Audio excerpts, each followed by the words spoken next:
Els llibres que tinc a la tauleta de nit són llibres que m'aporten també aquesta calma, aquesta seguretat, alguna cosa que fa que me'n vagi a dormir amb un rotllo. De vegades fins i tot amb llibres d'humor, amb còmics, el Jueves he arribat a tenir.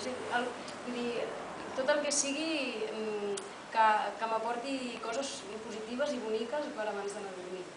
I per tant la idea que les tulipes puguin estar a la tauleta de nit d'algú, doncs ja per a mi ja penso que em val la pena haver-lo escrit i haver-lo deixat anar amb amor, que és com s'han de deixar anar les coses i les persones que ens estimem de debò.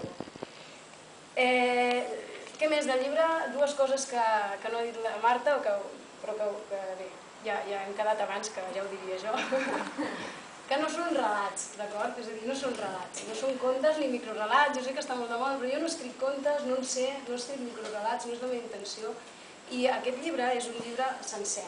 És un llibre que té un fil des del principi fins al final i m'ha sorprès una mica que potser és que no he sabut fer-ho prou bé, però vaja, ja que sou aquí, si l'heu de llegir o si ja l'heu llegit, que sapigueu que no és un recull de contes, que tinguin títol no vol dir que siguin contes. Jo me'n recordo de llibres que llegia quan era adolescent, Los Cinco, Los Siete Secretos, tenien capítols amb títol, i no número 1, número 2, no, eren capítols amb títol. Doncs aquí igual, però que són molt curts els capítols, i ja està, però són capítols. El personatge és el mateix tota l'estona, tots, d'acord? Vull dir, res, que no faig relats. Bé, i res, el moment de la teoria de l'espiral.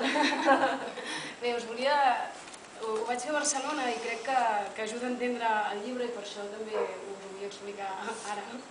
Bé, per això he demanat una pissarra. Que la Marta ha dit que era un fil i que, de fet, jo he insistit que no eren relats separats, d'acord?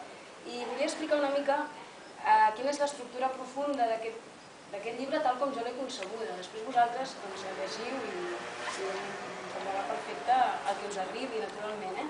Però també perquè, com a guia de lectura subterrània, d'acord, o per trobar aquest fil subterrani, doncs saber una mica, hi ha una sèrie d'elements que són àncores i que es van trobant al llarg del llibre quan el llegim.